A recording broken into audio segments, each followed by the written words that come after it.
What I'm not gonna remove is this sentence.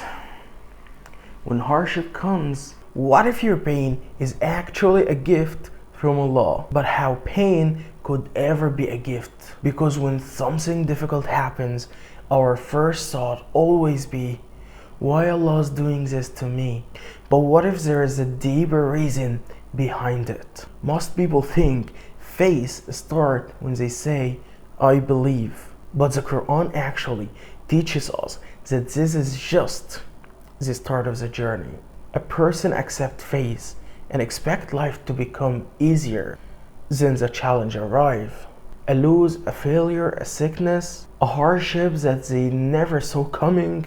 And that is when the real question appears. Is the faith is only words? Allah subhanahu wa ta'ala says, أحسب الناس أن يتركوا أن يقولوا آمنا وهم لا يفتنون. Do people think they will left alone because they say we believe and they will not be tested? The test is not a proof that Allah abandoned you. It's just a part of the journey.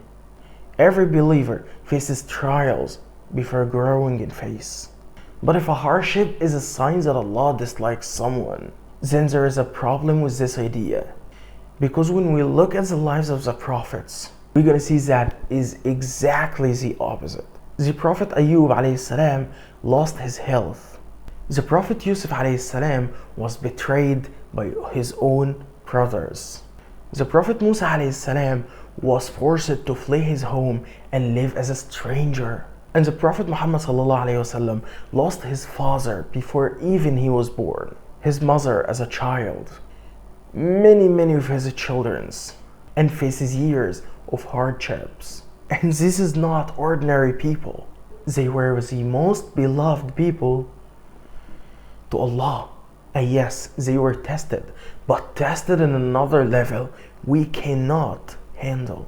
So if a test is not always a punishment, then what is their purpose? Imagine having a relationship with someone and you have lots of money and lots of health. At this point, it is easy to say I love you, even you didn't mean it. But what will happen if everything gone?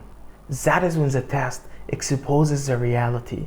What is it truly value? When gold is put in fire, fire actually didn't burn it.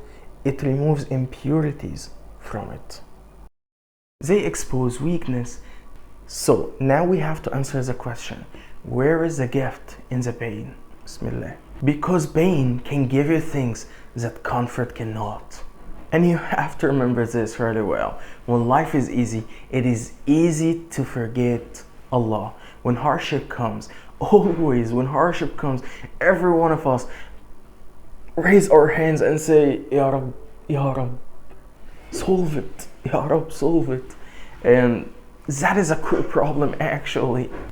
So you get pain to raise your hand because Allah wants to listen to your sound. Asking Him. If I'm gonna remove every single line from this video, what I'm not gonna remove is this sentence. When hardship comes, we raise our hands and ask Allah to solve our problems. It reminds you that you are not in control. That is most important thing in this episode is having a better relationship with Allah Azza wa Jal.